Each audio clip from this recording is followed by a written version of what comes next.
Hebreus capítulo 9, verso 1 a seguir. Ora, a primeira aliança tinha ordenanças de culto sagrado e também um santuário terrestre. Foi preparado um tabernáculo. Na parte da frente estavam o candelabro, a mesa e os pães da proposição, que se chama o santo lugar. Depois do segundo véu estava o tabernáculo, que se chama o Santo dos Santos, que tinha o altar de ouro do incenso e a arca da aliança com toda coberta de ouro, na qual estava um vaso de ouro que continha o maná, a vara de Arão que tinha brotado e as tábuas da aliança. Sobre a arca estavam os querubins da glória, que com a sua sombra cobriam o propiciatório. Dessas coisas não falaremos agora pormenorizadamente. Ora, estando estas coisas assim preparadas, continuamente entram no primeiro tabernáculo os sacerdotes para realizar os serviços. No segundo, porém, só o sumo sacerdote, uma vez no ano, não sem sangue, que oferece por si mesmo e pelos pecados de ignorância do povo. O Espírito Santo estava dando a entender com isso que o caminho do Santo dos Santos ainda não está descoberto, enquanto continua em pé o primeiro tabernáculo. Esta é uma parábola para o tempo presente, em que se oferecem tanto dons como sacrifícios, que, quanto à consciência, não podem aperfeiçoar aquele que presta o culto. Não passam de ordenanças de comida, bebida e várias cerimônias de purificação impostas até a época da reforma. Cristo, porém, tendo vindo como sumo sacerdote dos bens já realizados, por meio de um maior e mais perfeito tabernáculo, não feito por mãos, isto é, não desta criação, e não por meio de sangue de bodes e de bezerros, mas pelo seu próprio sangue, entrou no Santo dos Santos uma vez por todas, havendo obtido uma eterna redenção. Se a aspersão do sangue de bodes e de touros e da cinza de uma novilha santifica os contaminados, quanto à purificação da carne, quanto mais o sangue de Cristo, que pelo Espírito eterno se ofereceu a si mesmo, imaculado a Deus, purificará a nossa consciência das obras mortas para servirmos ao Deus vivo. Por isso, ele é mediador de uma nova aliança, para que, intervindo a morte para a remissão dos pecados que havia sobre a primeira aliança, os chamados recebam a promessa da herança eterna.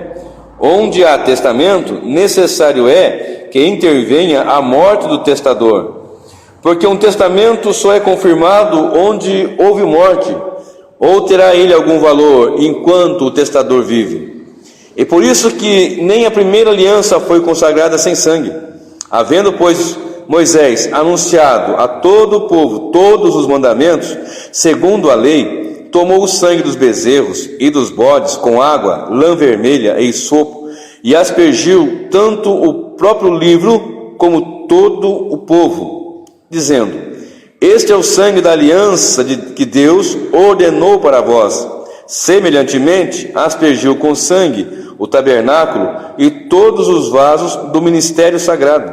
Quase todas as coisas, segundo a lei, se purificam com sangue, e sem derramamento de sangue não há remissão. Era necessário, portanto, que as figuras das coisas que estão no céu se purificasse com tais sacrifícios, mas as próprias coisas celestiais com sacrifícios superiores a estes. Pois Cristo não entrou em santuário feito por mãos, figura do verdadeiro, mas no mesmo céu, para comparecer agora por nós perante a face de Deus. Nem também entrou para se oferecer a si mesmo, muitas vezes, como o sumo sacerdote entra anualmente no Santo dos Santos com sangue alheio. De outra forma, necessário lhe fora padecer muitas vezes desde a fundação do mundo, mas agora, na consumação dos séculos, uma vez por todas se manifestou para aniquilar o pecado pelo sacrifício de si mesmo.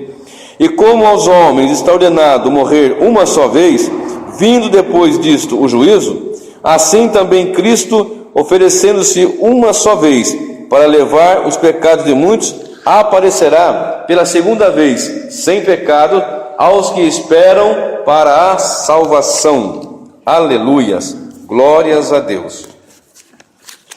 O título dessa mensagem é O Glorioso Sangue de Jesus. Nós temos no livro de Hebreus, na Epístola aos Hebreus, diversas passagens citando sobre a obra gloriosa de Cristo, sobre o trabalho do Antigo Testamento, o serviço que era feito na Antiga Aliança e o que Cristo veio fazer. E o livro aponta ainda que nós tínhamos como sombra das coisas que viriam a ser feitas por Cristo. Observe o capítulo de Hebreus ainda, capítulo 8, verso 12 e 13. Diz assim: pois lhes perdoarei a maldade de seus pecados e de suas iniquidades não me lembrarei mais, dizendo: nova aliança ele tornou antiquada a primeira. Aquilo que se tornou antiquado e envelhecido, perto está de desaparecer. Falando da antiga aliança, do antigo tabernáculo. E quando nós olhamos para o livro de Hebreus, o capítulo 9, que nós lemos e citamos, nós temos no capítulo 9, do verso 1 ao verso 10, fala sobre o sacerdote e o trabalho sacerdotal no primeiro tabernáculo, do versículo 1 ao versículo 10. É um pequeno esboço que eu preparei. Do versículo 1 ao versículo 10 fala sobre o trabalho sacerdotal no primeiro tabernáculo, apresentando como é que era o tabernáculo, onde tinha o que tinha no tabernáculo, os utensílios do tabernáculo, a entrada do tabernáculo, o lugar santo que tinha a mesa com os pães da preposição ou da proposição, a menorá, o candelabro, e entrando aí também tinha o altar do incenso, e entrando no outro véu, no segundo véu, no Santo dos Santos, onde havia a Arca da Aliança, e dentro da arca um vaso de ouro contendo o maná, a vara de Arão que floresceu e as tábuas da lei. Nessa primeira separação que eu fiz, fala do trabalho sacerdotal no primeiro tabernáculo. Em Hebreus 9, de 11 a 14, fala sobre o trabalho sacerdotal de Jesus no segundo tabernáculo. Observe, 11 a 14. Cristo, porém, tendo vindo como sumo sacerdote dos bens já realizados por meio de um maior e mais perfeito tabernáculo, não feito por mãos, isto é, não desta criação. E continua: e não por meio de sangue de bodes e de bezerros, mas pelo seu próprio sangue, entrou no Santo dos Santos, uma vez por todas, havendo obtido uma eterna redenção. Hebreus 9, de 11 a 14, fala do serviço dele no segundo tabernáculo, nessa nova aliança em que nós estamos inseridos. Em Hebreus 9, do verso 15 a 17, fala sobre Jesus como mediador do Novo Testamento. Vamos lá, verso 15. Por isso, ele é mediador de uma nova aliança, para que, intervindo a morte para a remissão dos pecados que havia sobre a primeira aliança, os chamados recebam a promessa da herança eterna. Onde há testamento, necessário é que intervenha a morte do testador, porque um testamento só é confirmado onde houve morte, ou terá ele algum valor enquanto o testador vive? Houve a morte, o derramamento do sangue, apresentando assim que o Senhor Jesus, ele é o mediador de um maior, de um mais perfeito, mais perfeita aliança. Hebreus 9, do verso 18 ao 22, fala sobre a importância do sangue. Hebreus 9, de 18 a 22. Observemos: e por isso que nem na primeira aliança foi consagrado sem sangue, havendo Moisés anunciado a todo o povo todos os mandamentos, segundo a lei, tomou o sangue dos bezerros e dos bodes com água, lã vermelha e sopo, e aspergiu tanto o próprio livro como todo o povo, dizendo: este é o sangue da aliança que Deus ordenou para vós. Quando Jesus, lá na celebração da Páscoa e a primeira ceia, porque as pessoas dizem que era a última ceia, na verdade ele foi a primeira ceia, porque até então era Páscoa, Pêssar. Então ali ele estabeleceu a ceia do Senhor, e ele disse: esse aqui é o sangue da nova aliança. E aqui Moisés apresenta o sangue daquela aliança, da aliança, da primeira. E a Bíblia vai dizendo aqui até o versículo 22 que ele aspergiu o tabernáculo, aspergiu os vasos, aspergiu todas as coisas. E o verso 22 diz: quase todas as coisas, segundo a lei, se purificam com sangue, e sem derramamento de sangue não há remissão. Então, do versículo 18 ao 22, fala da importância do sangue. Lá no tabernáculo, lá com Moisés, com a lei, com o livro da lei, com os vasos, com todo o material que existia no tabernáculo, e o povo foi aspergido sangue. Hebreus 9, do verso 23 ao 26, fala sobre Cristo realizar a entrada, permitir a entrada nossa ao um acesso ao Pai. Observe, 23 ao 26. Era necessário, portanto, que as figuras das coisas que já estão no céu se purificassem com tais sacrifícios, com as próprias coisas celestiais, com sacrifícios superiores a esse. Pois Cristo não entrou em santuário feito por mãos, figura do verdadeiro, mas no mesmo céu, para comparecer agora por nós, perante a face de Deus. Nem também entrou para se oferecer a si mesmo muitas vezes, como o sumo sacerdote entra anualmente no Santo dos Santos, com sangue alheio. O sacerdote e o sumo sacerdote era escolhido entre os sacerdotes. O sumo sacerdote, uma vez no ano, com sangue ele entrava no Santo dos Santos e apresentava sobre o propiciatório sangue, por si e pelo povo. Nunca mais aquele sacerdote faria aquilo. No outro ano seria outro que seria colocado como sumo sacerdote e faria aquilo. Cristo, uma vez só, ele entrou no Santo dos Santos e nos apresentou, nos colocou em condição de estarmos diante do Pai. Pois Cristo não entrou no santuário feito por mãos, figura do verdadeiro, mas no mesmo véu, no mesmo céu, para comparecer agora por nós perante a face de Deus. Nem também entrou para se oferecer a si mesmo, muitas vezes, como o sumo sacerdote entra anualmente no Santo dos Santos. De outra forma, necessário lhe fora padecer muitas vezes desde a fundação do mundo, mas agora, na consumação dos séculos, uma vez por todas, se manifestou para aniquilar o pecado pelo sacrifício de si mesmo. Então, o sacrifício que Cristo fez na cruz para aniquilar o pecado, um sacrifício tremendo, poderoso, glorioso. Por isso o título dessa mensagem é o glorioso sangue de Jesus. O sacerdote todo ano, o sumo sacerdote todo ano tinha que apresentar o sangue no dia de Yom Kippur, o dia que ele entrava no Santo dos Santos com sangue, para aspergir, para fazer aquela expiação por si e pelos demais, pelos povos, pelas pessoas, por toda a nação. E Cristo fez de uma vez, com o seu sangue glorioso, derramado na cruz do Calvário, entrou no tabernáculo excelente, muito maior, mais perfeito, como diz o texto, uma única vez, para aniquilar o pecado. O verso 27 ao 29 de Hebreus 9 diz, que fala de duas coisas duras, mas gloriosas. Olha, uma coisa gloriosa e uma coisa dura, e distintas. Observe, verso 27 a 28. E como aos homens está ordenado morrer uma só vez, vindo depois disso o juízo, assim também Cristo oferecendo-se uma só vez, para levar os pecados de muitos, aparecerá pela segunda vez, sem pecado, aos que esperam para a salvação. Ora, essa divisão que eu fiz mostra no final desses dois versículos que Cristo voltará. É mais uma certeza, é mais uma verdade implícita, gloriosa de Cristo Jesus. Mas o verso 27 diz: os homens vão morrer e depois vão seguir a juízo. Quando nós vamos levar num cortejo fúnebre, nós levamos até a campa fria, como muitos dizem. Dali por diante, na verdade, só está o corpo ali, só está os restos mortais ali. Dali por diante, segue o juízo. E o verso 28 diz: assim como também Cristo oferecendo-se uma vez só para levar os pecados de muitos, ele retornará sem pecado. Segunda vez, sem pecado. Ou seja, sem a necessidade de pagar pecados, ou de pagar com seu sangue pelos pecados, porque ele voltará por aqueles que ele pagou. A primeira vez ele veio para os pecadores, para perdoar os pecados.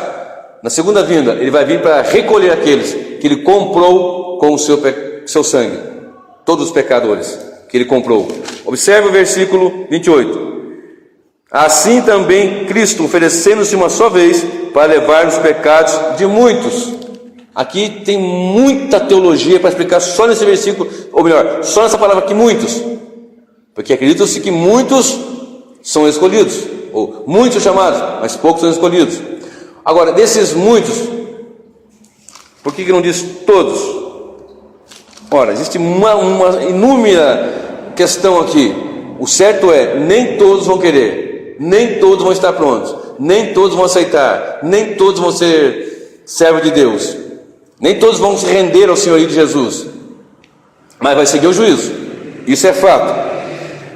E quando nós olhamos para essa passagem, para tudo que eu já falei aqui nessa introdução, nós observamos que o que Cristo faz, ou o que Ele fez, é muito superior, é muito maior, é muito mais glorioso e tremendo, porque o que existia antes, o tabernáculo, o sacrifício, tudo aponta para Cristo, tudo apontava e aponta para a obra de Cristo na cruz do Calvário. E o verso 22 diz que muitas coisas se purificam, mas sem derramamento de sangue não há remissão. Remir, pagar, somente com sangue. Desde o Éden, quando o homem pecou, que o Senhor preparou ali um animal, que ele morreu, foi derramado sangue para cobrir a nudez de Adão e de sua esposa Eva, apontando lá para a cruz do Calvário, que também o Senhor, o Cordeiro de Deus, o Cordeiro que tira o pecado do mundo, ia ser morto, sacrificado, derramaria o seu sangue, para que nós estivéssemos diante do Senhor. E observe, Hebreus capítulo 10, do ladinho aí, e o verso de número 20, Hebreus 10, 19 e 20. Portanto, irmãos, tendo ousadia para entrar no Santo dos Santos, pelo sangue de Jesus, pelo novo e vivo caminho que Ele nos consagrou, pelo véu, isto é, pelo seu corpo, e tendo grande sacerdote sobre a casa de Deus, cheguemo-nos com verdadeiro coração, em plena certeza de fé, tendo o coração purificado da má consciência e o corpo lavado com água limpa. Logo, o que Cristo fez no Calvário e nos proporcionou entrar, o sacerdote, o sumo sacerdote só entrava no Santo Santo uma vez na vida, e só uma vez no ano que um entrava lá no dia da purificação, no dia de Yom Kippur. Mas Cristo abriu o caminho, não tem mais véu. Quando Ele morreu e disse, está consumado, entregou seu Espírito, o véu foi rasgado de alto a baixo, abrindo acesso, dando condições para eu e você, para todos aqueles que estão em Cristo, pelo sangue, novo e vivo caminho, que foi rasgado na sua carne, como um véu que foi rasgado no templo, podemos chegar diante do Senhor. Por isso, nós vamos falar um pouco hoje sobre o glorioso sangue de Jesus. Olha só, Hebreus 9, 26, no texto que nós lemos. Hebreus 9 e o verso 26. De outra forma, necessário lhe fora padecer muitas vezes desde a fundação do mundo, mas agora, na consumação dos séculos, uma vez por todas, se manifestou para aniquilar o pecado pelo sacrifício de si mesmo, pelo seu sacrifício dele mesmo, dele próprio. Ele se apresentou para que, apresentando-se nesse único e suficiente sacrifício de Cristo, nós pudéssemos ser salvos, pudéssemos alcançar a salvação e o perdão dos nossos pecados pelo sangue precioso. Hebreus 6, verso 13, aí do lado. Hebreus 6, verso 13. Quando Deus fez a promessa a Abraão, como não tinha outro maior por quem jurasse, jurou por si mesmo, dizendo, certamente te abençoarei e multiplicarei. E assim, tendo Abraão esperado com paciência, alcançou a promessa. E essa é a promessa, porque quando Abraão ia sacrificar o seu filho Isaque, porque Deus lhe pedira o seu filho, Abraão prontamente atendeu. E quando lá no livro de Gênesis, capítulo 22, ele vai sacrificar, Deus o impede, prepara ali um animal novamente, para que seja sacrificado no lugar do seu filho, apontando realmente que nessa promessa que Deus fez a Abraão, nós fomos alcançados através de Cristo, por Deus através de Cristo. E nós olhamos esse versículo, e quando Deus fez a promessa a Abraão, como não tinha outro maior, porque não tem ninguém maior que Deus, Não tinha outro maior para que jurasse, jurou por si mesmo, dizendo: certamente te abençoarei e multiplicarei. E assim, tendo Abraão esperado com paciência, alcançou a promessa. Os homens juram por quem é superior. O juramento para a confirmação é para eles o fim de toda contenda, assim que, querendo Deus mostrar mais abundantemente aos herdeiros da promessa a imutabilidade do seu conselho, se interpôs com juramento.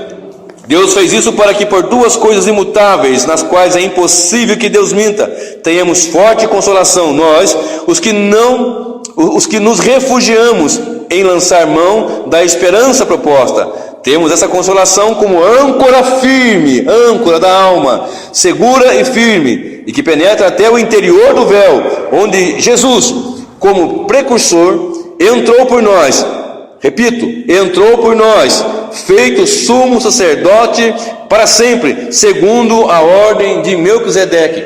Deus prometeu a Abraão e em Cristo cumpriu, e a nossa alma agora tem firmeza, como uma âncora, que nós podemos entrar no Santo dos Santos, através da obra que Ele fez, do sangue derramado, do que Ele padeceu na cruz do Calvário. E portanto nós podemos ter essa firmeza, porque a promessa do Senhor nos alcançou, e Cristo é essa certeza, essa firmeza gloriosa, para o louvor da sua glória. Hebreus 7 e o verso 25, olha o que diz. Eu vou ler o 22 para ficar mais fácil o contexto.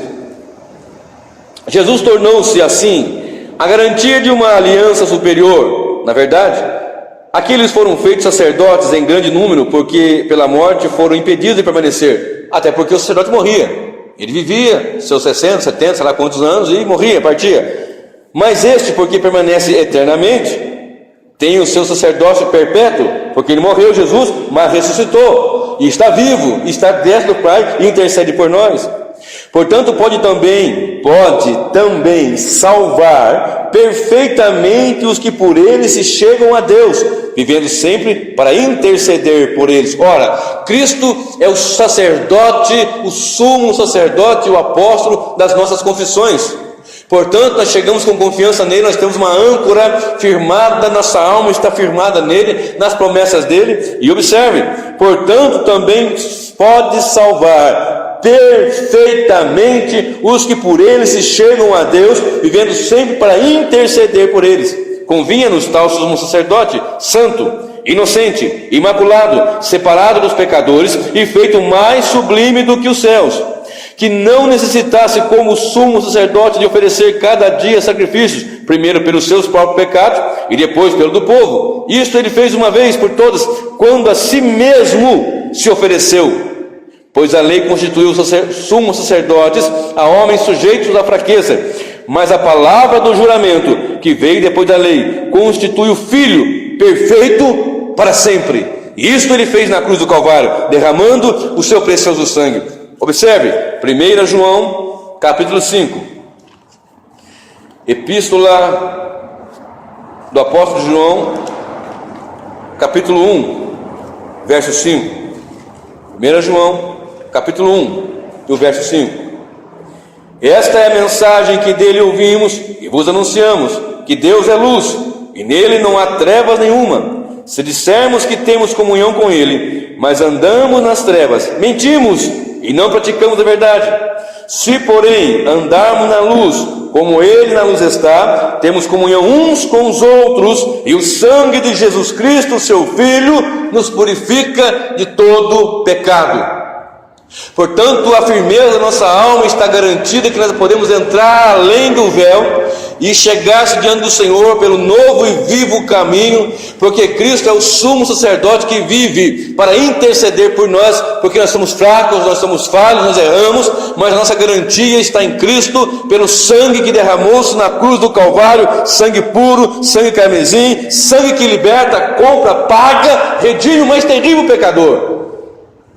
Agora, o livro ele compara a antiga aliança com a nova aliança, a fragilidade do sumo sacerdote, do sacerdote, da lei, a fraqueza, o impedimento pela morte do sacerdote continuar no seu ministério, ele tem que ter sempre um outro, e que só uma vez na vida e uma vez no ano aquilo aconteceria, e mostra a grandeza gloriosa de Cristo, que uma vez só entrou para sempre no santuário celestial, não sem sangue, também com sangue, porque ele derramou o seu precioso sangue, sangue carmesim, sangue que liberta. Agora, o autor aos Hebreus, que muitos questionam quem foi, uns que foi Paulo, que foi um outro escritor, não importa, foi um escritor inspirado pelo Senhor, é isso que importa.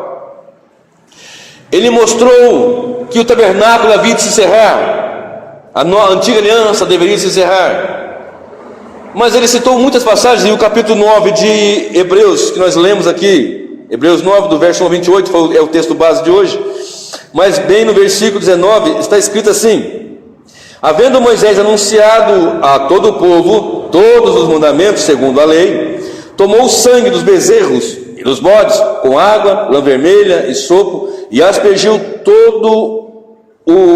tanto o próprio livro como todo o povo, dizendo: este é o sangue da aliança que Deus ordenou para vós. Semelhantemente aspergiu com sangue o tabernáculo e todos os vasos do ministério sagrado. Vamos lá para o livro de Números, lei, capítulo Números 19, lá na lei de Moisés, na Torá. Números, capítulo 19,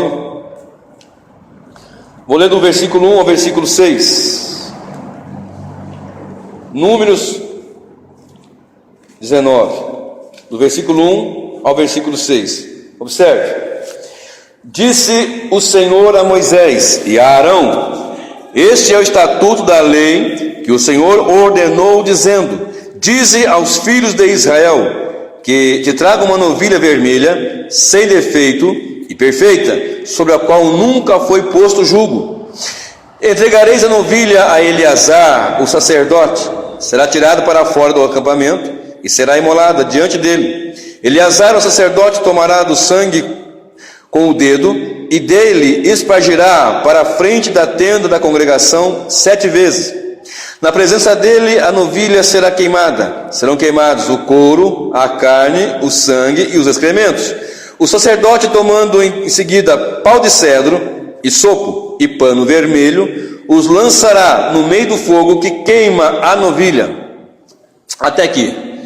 O texto, na sequência, vai ensinar como é que era o ritual cerimonial de purificação através desta passagem que era para aplicar a purificação de todo aquele que deveria ser aspergido e limpo por esse procedimento. Uma bezerra vermelha, toda ruiva, algumas versões falam bezerra ruiva, a bezerra vermelha, um animal que seria sacrificado, e alguns elementos que o escritor aos Hebreus, escrevendo no capítulo 9 e no verso 19, nós vamos encontrar aqui Números. Observe: pau de cedro, isopo e pano carmesim. Uma novilha, um animal para o sacrifício. Pegava-se um animal, uma bezerra ruiva, para o sacrifício. Depois ela seria queimada fora do arraial e depois usado dos seus elementos queimados para a purificação. Leia em casa com calma, com tempo, você vai entender melhor essa passagem. Mas o que eu quero chamar a atenção é madeira, pau de cedro, isopo e pano carmesim. A madeira, o madeiro, algumas versões falam madeira, está conectada com o madeiro que Cristo derramou a sua cruz, derramou seu sangue na cruz. Deuteronômio 21, o verso 22 e o verso 23.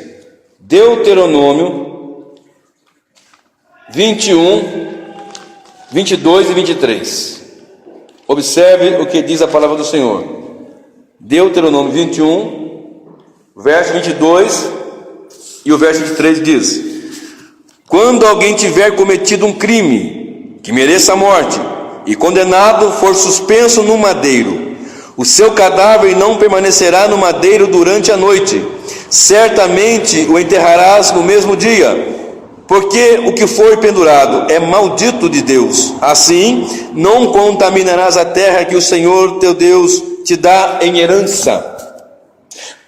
era uma das implicações da lei. Aquele que fosse pendurado no madeiro, ele era maldito, escute bem, maldito de Deus, e a terra que eles iam entrar para a possessão, a terra prometida, não poderia ser contaminada. Era para ser então enterrada aquela pessoa, porque o homem que era morto no madeiro, ele era maldito. Nós temos aqui um elemento madeira, e nós temos um animal que foi para o sacrifício, e nós temos Cristo, que é chamado de o Cordeiro de Deus, também o animal, o Cordeiro que foi para o sacrifício. Não que Cristo fosse animal, evidentemente, mas a linguagem tipológica dele como um cordeiro, um animal que ia para o sacrifício, no madeiro, na madeira. Observe, e aquele que ia para o madeiro, ele era considerado como, pela lei, como maldito, e ele foi no meu lugar, porque o texto diz que alguém que foi condenado, uma pessoa que pecou, uma pessoa que foi justamente condenada, ela ia para lá, mas ele não tinha condenação, não tinha pecado sobre ele, não via nenhuma mancha, nenhuma mácula. Portanto, ele foi no meu lugar, no seu lugar, para o madeiro, porque aquela cruz é para mim, era para você, mas ele foi para lá. Observe o que diz Gálatas, capítulo 3. Gálatas, capítulo 3, do verso 11 ao verso 14. Gálatas, antes de Efésios, capítulo 3, do verso 11, 12, 13 e 14, que diz: é evidente que pela lei ninguém será justificado diante de Deus, porque o justo viverá da fé. Ora, a lei não é baseada na fé. O que fizer essas coisas, por elas viverá. Quem quer basear-se na lei, deve viver pela lei. É isso que está dizendo o versículo. Cristo nos resgatou da maldição da lei, fazendo-se maldição por nós, pois está escrito: maldito todo aquele que for pendurado no madeiro. Ele nos resgatou para que a bênção de Abraão chegasse aos gentios por Jesus Cristo, e para que pela fé nós recebêssemos a promessa do Espírito.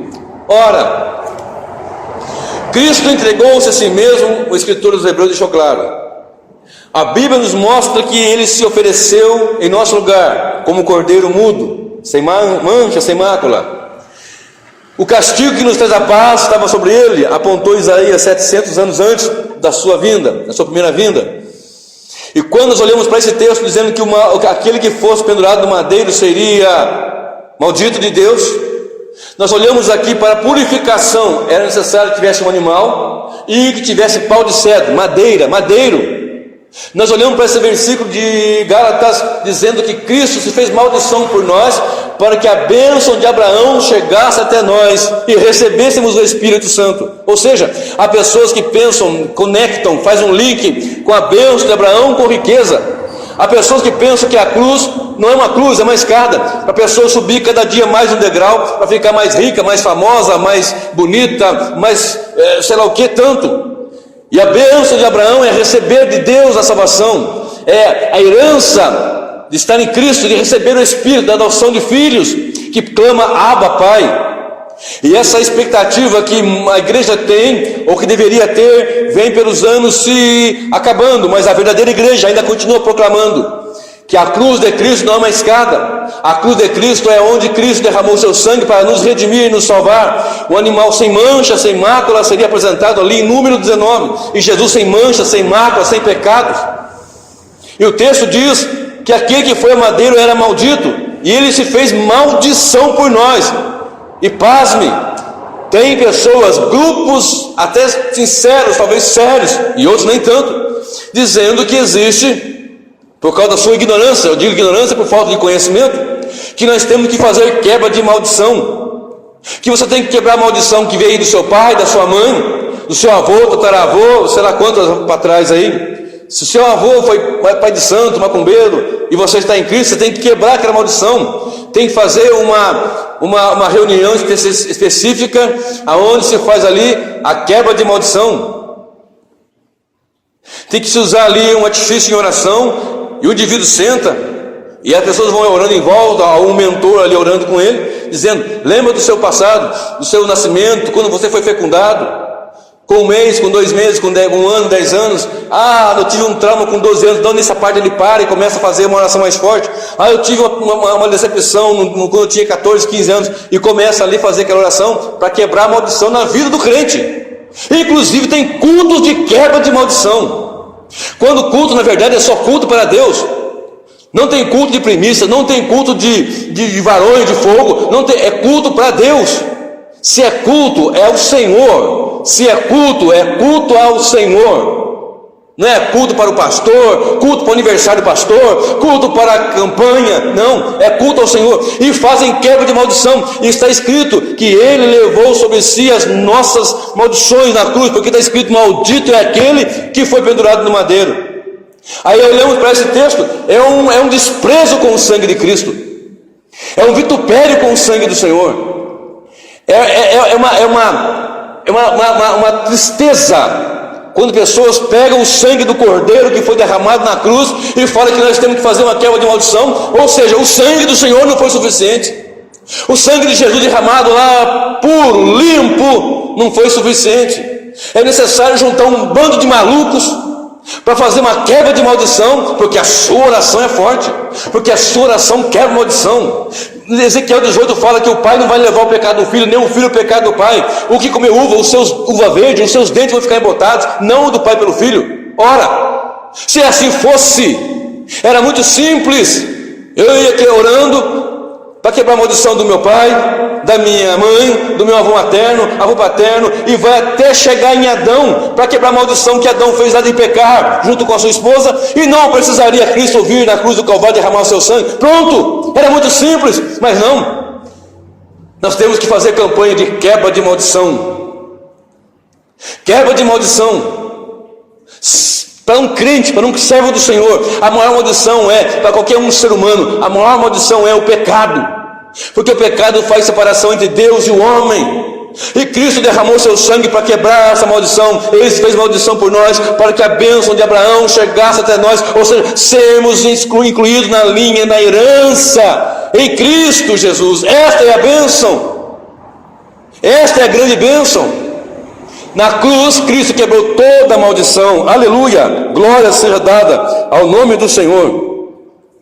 Então, primeiro elemento que nós vamos encontrar: pau de cedro, madeira. Segundo elemento, isopo. O que é isopo? Isopo é uma planta que dá nas paredes, que era usado para mergulhar no sangue e espargir, para fazer assim como se fosse uma esponja realmente. Fazia daquela planta assim, aquelas buchas que é na roça, para espargir, a grosso modo dizendo, evidentemente, para espargir, e assim era feito. Observe, Êxodo 12, verso 21, Êxodo 12, 21, Êxodo capítulo 12, glória a Deus. O sangue de Jesus tem poder para quebrar toda a maldição. Quando nós chegamos a Ele, confessamos os nossos pecados, confessamos que Ele é o Senhor, cremos de todo o coração, a maldição do pecado é quebrada. Tem que ficar fazendo campanha de quebra de maldição. Meu Deus. Êxodo 12, o verso 21 e o verso 23, até o 23.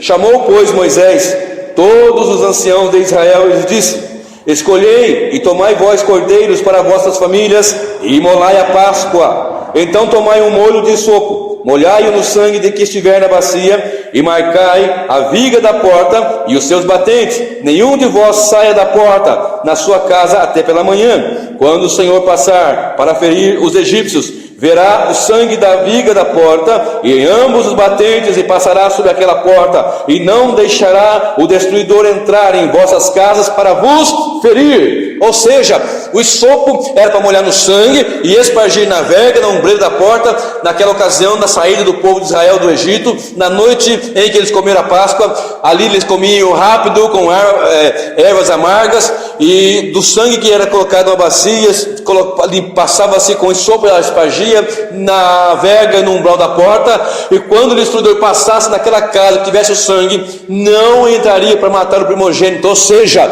o sangue garante libertação, o sangue garante saída do Egito, o sangue garante a entrada na terra prometida, o sangue garante que o destruidor não vai amaldiçoar com morte. O sangue de Jesus tem poder, o glorioso sangue de Jesus garante a saída das trevas para a gloriosa luz de Cristo, aleluia. E Salmo 51, verso 7. Salmo 51. Eu vou ler o versículo 1 em seguida, até o verso 7. É o salmo que Davi ora, depois de ter cometido aquele adultério com Batseba, que Natã, o profeta, veio e lhe repreendeu. Então ele ora da seguinte forma, verso 1 em diante: tem misericórdia de mim, ó Deus, segundo o teu constante amor, segundo a tua grande compaixão, apaga as minhas transgressões, lava-me completamente da minha iniquidade e purifica-me do meu pecado. Pois eu conheço as minhas transgressões e o meu pecado está sempre diante de mim. Contra ti somente pequei, fiz o que era mal diante dos teus olhos, de modo que és justo quando falas e puro quando julgas. Certamente em iniquidade fui formado, e em pecado me concebeu a minha mãe. Certamente tu amas a verdade no íntimo, no oculto me fazes conhecer a sabedoria.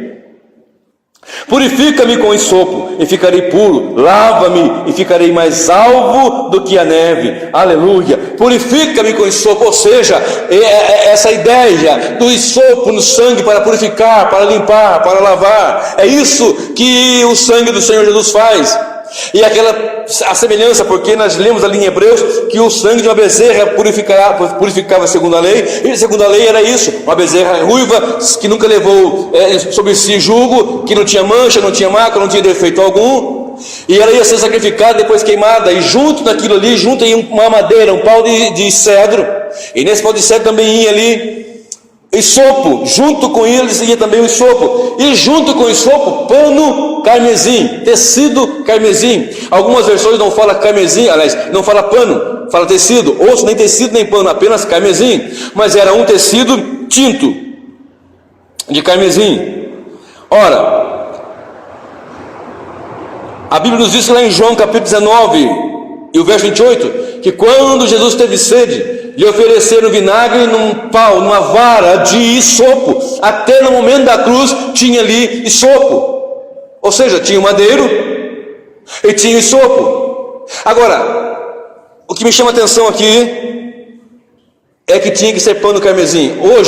Hoje, aliás, há muitos anos já, existe a indústria têxtil, e a indústria têxtil tem condições, com a tecnologia desenvolvida ao longo dos anos, de usar de outros artifícios químicos para se fazer tinta azul, vermelha, preta e assim por diante, de várias qualidades, de várias espessuras, de várias formas, digamos assim. Mas na ocasião, a tinta era extraída de uma lagarta. Preste bem atenção. Uma lagarta específica, ela quando ia botar os seus ovos, gerar vida, preste bem atenção, a lagarta específica, ela ia gerar vida, ela se fixava a uma madeira, ao madeiro, de modo que ela ia botar os seus ovos, e dali ela nunca mais ia sair com vida, ela ia morrer para que os seus ovinhos tivessem vida. E nisso dela morrer, ela liberava essa cor carmesim, essa cor vermelha, cor sangue vivo. Ela liberava, então as pessoas conhecendo a lagarta, usavam delas para que produzissem esta tintura para tingir os tecidos de carmesim. Então, note bem, pau de cedro, isopo e carmesim. O carmesim, a lagarta vinha, fixava a madeira para proclamar vida, para conceder vida, para comunicar vida, para conceder vida aos seus filhos. Ela morria, porque só assim ela liberava aquela substância vermelha que condicionava os seus ovos a nascer, ou os seus filhos a nascer. Da mesma forma, Cristo fez assim. Ele foi para o madeiro ele foi com hisopo, ele foi com sangue carmesim, e foi fixado no madeiro, e nunca mais saiu dali com vida. Ele foi ao madeiro e morreu, e derramou seu sangue para proclamar, para comunicar, para conceder, para nos proporcionar vida. Ali na cruz do Calvário, o seu sangue foi derramado, o glorioso sangue de Jesus. Ele fixado no madeiro, nunca mais saiu. Aliás, ele só saiu ali porque alguém compadeceu e tirou dali, porque esse era o plano, esse era o projeto. Ele não saiu com vida, ele saiu morto ali. E as pessoas diziam: se tu és o Cristo, desce daí. Se tu és o Cristo, desce daí. Ele disse que derrubaria o templo, e em 3 dias ele construiria de novo. E agora está nessa cruz. Se descer daí, nós vamos crer nele. Creriam nada. Mas se ele descer, vamos acreditar que a Messias. Creriam nada. Até porque hoje, mais de 2000 anos que ele morreu e ressuscitou, multidões ainda não creem que o Senhor Jesus ressuscitou e que ele é o Filho do Deus vivo e que nos comprou pelo seu sangue precioso. Mas na cruz ele ficou fixado, e ali verteu o seu sangue igual a lagarta, vertia ali aquela tintura vermelha para produzir seus filhos, vida para os seus filhos. E aquela lagarta ali nunca mais ia ter vida, porque Cristo também morreu, mas com uma diferença: ele condicionou vida, proporcionou vida, mas ao 3º dia ele ressuscitou, porque ele é a ressurreição e a vida. Bendito seja o santo nome do Senhor. Aleluia, glória a Deus. Observe Filipenses capítulo 2 e o verso 5. Filipenses capítulo 2. Aleluia, glória a Deus. Bendito seja o santo nome do Senhor. Louvado seja o Cordeiro de Deus, que tira o pecado do mundo. Glórias ao Cordeiro Santo. Aleluia. Filipenses 2:5.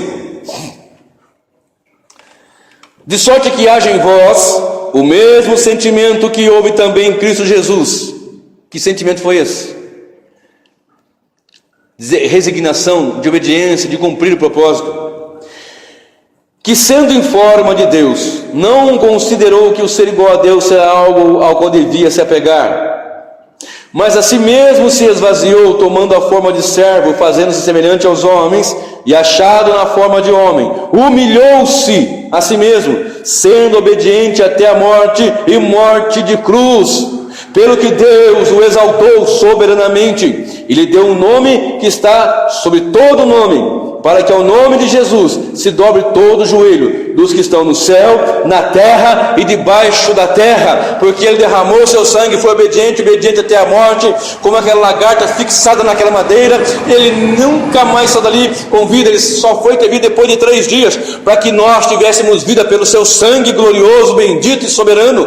Louvado seja o Senhor por causa do seu sangue. Gálatas 6 e o verso 14, observe, Gálatas capítulo 6, verso 14: longe, porém, esteja de mim gloriar-me, a não ser na cruz de nosso Senhor Jesus Cristo, pela qual o mundo está crucificado para mim e eu para o mundo. Olha, Paulo dizia: se eu tenho que me gloriar, nem no meu diploma, não é porque eu fui criado aos pés de Gamaliel, um grande mestre da sua época, não é porque eu sou o hebreu de hebreus, não é porque eu tenho títulos e cargos ou coisa parecida, não é porque eu falo em vários idiomas ou outras coisas mais, ou porque Deus me usa em milagres e coisas tremendas, eu vou me gloriar. É na cruz de Cristo, porque por causa dessa cruz eu morri para o mundo e o mundo para mim, e eu vivo em Cristo. E ele diz em outra passagem: e o morrer para mim é lucro, mas o viver é Cristo. Aleluia, glória a Deus, louvado seja o nome do Senhor. Aleluia. Cristo, aleluia, na cruz do Calvário derramou o seu sangue precioso, e nós vamos nos gloriar na cruz de Cristo. João capítulo 6, verso 53 ao verso 56. Evangelho segundo João, capítulo 6, do verso 53 ao 56.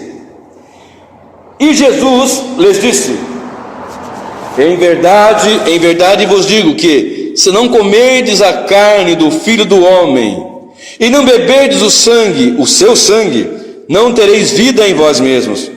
Quem come minha carne e bebe meu sangue tem a vida eterna, e eu ressuscitarei no último dia. Pois a minha carne é verdadeiramente comida, e o meu sangue é verdadeiramente bebida. Quem come a minha carne e bebe meu sangue, permanece em mim, e eu nele. Ora, nessa passagem, Jesus tinha em torno de 5.000 seguidores, fora mulheres e crianças, tomando como base para essa conta a multiplicação dos pães, onde conta-se 5.000 pessoas ali. Imagine, porque era contado só os maridos, nem a esposa, nem os filhos, etc.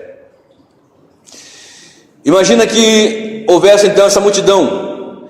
Quando ele prega essa palavra, eles foram se esvaindo, porque ele estava dizendo: eu sou o pão vivo que desceu do céu. Quem come minha carne tem uma comida verdadeira, quem bebe meu sangue tem uma bebida verdadeira. E tem mais: se não comer minha carne, não beber meu sangue, não tem parte comigo. Por causa dessa pregação, muitas pessoas começaram a deixá-lo, e começaram a dizer assim: olha, duro para nós é esse discurso, essa mensagem está muito dura. Mas como eu sempre falo, Jesus não mudava o seu discurso, tinha uma palavra e essa é a palavra dele, pronto. Porque tem pessoas que querem mudar a palavra, querem mudar a mensagem para ficar mais fácil para que as pessoas cheguem. Não temos que mudar, temos que apenas proclamar as verdades bíblicas, que aqueles que forem chegar vão chegar pelo Espírito do Senhor. A minha parte é anunciar, a parte de convencer não é minha, é do Espírito Santo. E eles começaram a dizer: bom, mas para nós não dá isso. Imagina, um falando para o outro: eu estou conjecturando agora, você está doido comer carne dele? Como assim? Como assim comer carne desse homem? Beber do sangue desse homem? Até porque no livro de Levíticos, no capítulo 17, versos 10 e 11, diz que era proibido que eles bebessem sangue. E isso também foi ratificado ali em Atos 15. Ficou estabelecido que também para nós, igreja do Senhor, não comêssemos sangue, não bebêssemos sangue. Ou seja, se você gosta de chouriço, galinha, molho pardo, esqueça, você que é cristão, e obedece ao Senhor, porque não é lei, é nova aliança. Também, em Atos 15 você vai achar isso.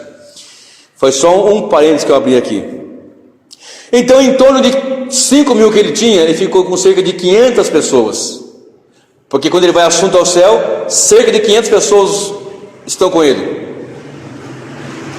Quando ele mandou que esses 500 ficassem em Jerusalém até que do alto fosse revestido de poder, eles vão lá para o cenáculo. Desses 380 mais ou menos deixam, 382 deixam e ficam em quase 120. Desses quase 120 foram cheios do Espírito Santo, ou seja, nem todos eles ficaram. Mas ali, quando ele pregava, eles disseram: olha, duro para nós é esse discurso, muito difícil, e foram se esvaindo. E o Senhor olhou para os discípulos, para aqueles que seriam seus apóstolos, e disse: vocês querem seguir também? Porque o discurso é esse, não vai mudar não, porque a estratégia é palavra e oração. Não adianta fazer show pirotécnico, pisca-pisca, luzinha piscando, sabão, bolinha de sabão, piscina na igreja, fazer aquelas palhaçadas que fazem aí. Isso não é igreja, isso é circo. Igreja é oração, adoração, louvor, palavra. Isso é culto ao Senhor. E a palavra é essa: quer, não quer, você vai ter quem queira, porque a palavra do Senhor é espírito e vida.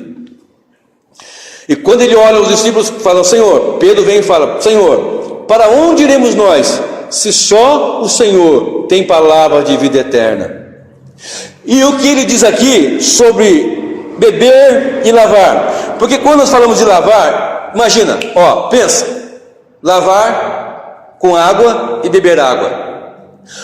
A água lava por fora, toma seu banho, beleza, lavou, está limpo, refrigera, revigora. Nada como um banho quente depois de um longo dia de trabalho. A primeira coisa que você faz depois que você chega de uma viagem longa de 10, 12, a primeira coisa que você quer fazer é tomar um banho.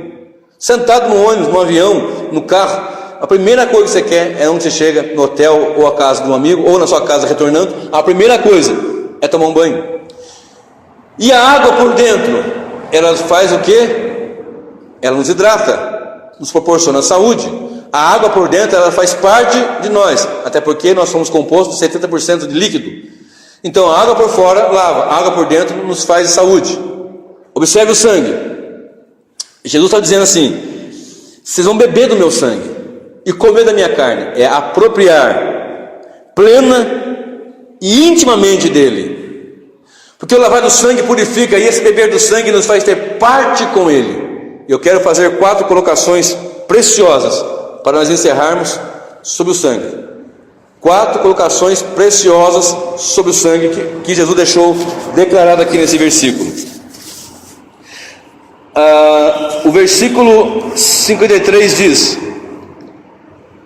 não tereis vida em vós mesmos, se não comerdes a carne e não beberdes do seu sangue, não tereis vida em vós mesmos. É a apropriação, é viver nele, é se alimentar dele, é beber dele. Lava e bebe, mas beber como? É um sentido espiritual, é apropriar-se, é uma coisa mais profunda, é uma coisa mais gloriosa, que vai fazer parte de mim. Aquilo que eu como, aquilo que eu bebo, faz parte de mim. As moléculas fazem parte da minha vida, passam a ser parte integral de mim, para proporcionar vida. Então, quem não come a carne, não bebe do sangue, primeira coisa, não tem vida em vós mesmos. Segundo, quem come minha carne e bebe meu sangue, tem a vida eterna. Primeiro, não tem vida em si mesmo, se não comer, não beber. Não adianta chegar e sentar, participar do culto, até fazer parte de um grupo de louvor, alguma coisa, mas não ter compromisso com a verdade dele, de se alimentar dele, de comer da carne dele. Não estou falando do pão da ceia, nem do suco da ceia. Estou falando de que eles são elementos que o Senhor deixou, mas não é questão agora, não dá para tempo de explicar. É beber da sua carne, comer dele, o alimento dele, ele, e beber do seu sangue, apropriar-se intimamente desse sangue, esse glorioso sangue. Se não fizer isso, não tem vida em vós mesmos. Se não fizer isso, e quem faz isso, tem a vida eterna. Terceiro, e eu o ressuscitarei no último dia. Será ressuscitado no último dia. Você e eu, que nos alimentamos dessa palavra, bebemos desse sangue, nos apropriamos intimamente dele, temos vida em nós mesmos, temos a certeza de que teremos a vida eterna. Temos a certeza, verso 54, que ele nos ressuscitará no último dia. E o verso 56, quem come a minha carne e bebe meu sangue, permanece em mim e eu nele. Lembra? Quando eu como alguma coisa, aquilo faz parte de mim, as suas moléculas. Então, quando eu me alimento de Jesus, espiritualmente eu passo a fazer parte dele, e ele vai estar em mim. Observe, verso 56, quem come a minha carne e bebe o meu sangue, permanece em mim e eu nele. Ora, como é que eu consigo manter em pé? Porque eu me alimento dele, ele faz parte de mim, ele está em mim e eu estou nele. É uma ligação intrínseca pela palavra, pela gloriosa palavra, pelo sangue precioso. Então, 4 coisas verdadeiras: se quem come e bebe do sangue, come da carne e bebe do sangue, tem vida eterna em si mesmo.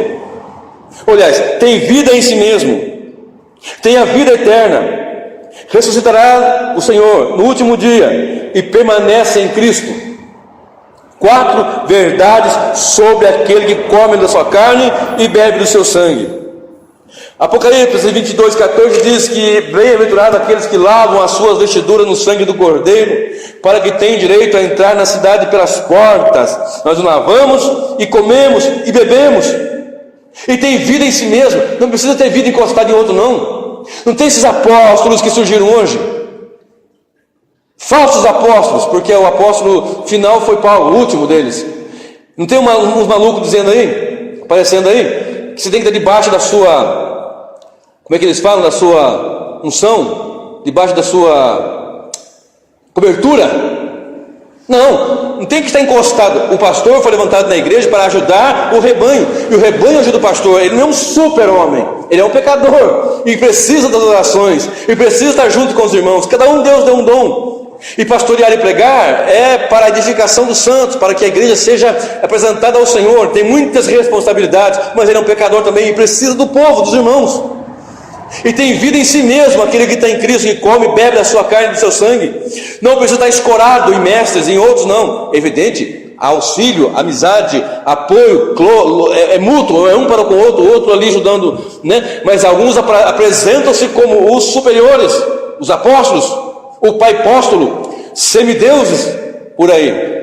Mas quem está em Cristo, come a sua carne e bebe do seu sangue, tem vida em si mesmo, tem a vida eterna, será ressuscitado no último dia e permanece em Cristo. Aleluia. 1 Pedro capítulo 1, para nós já estarmos encerrando, o verso 18 e o verso 19. 1 Pedro capítulo 1, verso 18 e verso 19. Sabendo que não foi com coisas perecíveis, como prata ou ouro, que fostes resgatados da vossa vã maneira de viver, a qual por tradição recebeste dos vossos pais, mas com o precioso sangue de Cristo, como de um cordeiro sem defeito e sem mancha, o qual na verdade foi conhecido antes da fundação do mundo, mas manifesto nesses últimos tempos por amor de vós. Verso 19. Mas com o precioso sangue, não foi com ouro, não foi com prata, que nós fomos resgatados da nossa vã maneira de viver, mas com o precioso sangue de Jesus. Foi esse sangue que nos resgatou. E que tem muitas pessoas esquecendo de pregar e anunciar que esse sangue tem poder. Virou um jargão até do mundo secular. O sangue de Jesus tem poder. Viram qualquer coisa? O sangue de Jesus tem poder. Qualquer bobaginha, está tomando em vão mesmo. O sangue de Jesus tem poder. Em vão. Não sabem que esse sangue custou caro, foi alto o preço do resgate de nossas almas. Precioso e santo. E para encerrar agora de fato, Apocalipse 13, verso 11. Essa passagem,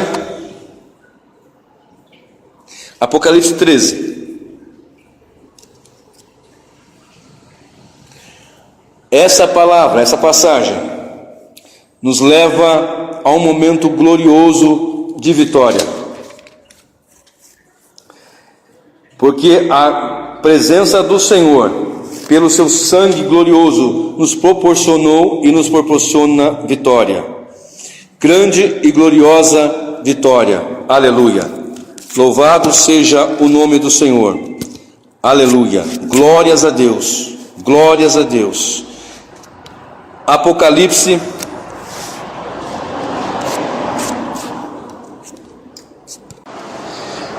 Apocalipse 12 e o verso 11, que diz: e eles o venceram pelo sangue do Cordeiro e pela palavra do seu testemunho, não amaram as suas vidas até a morte.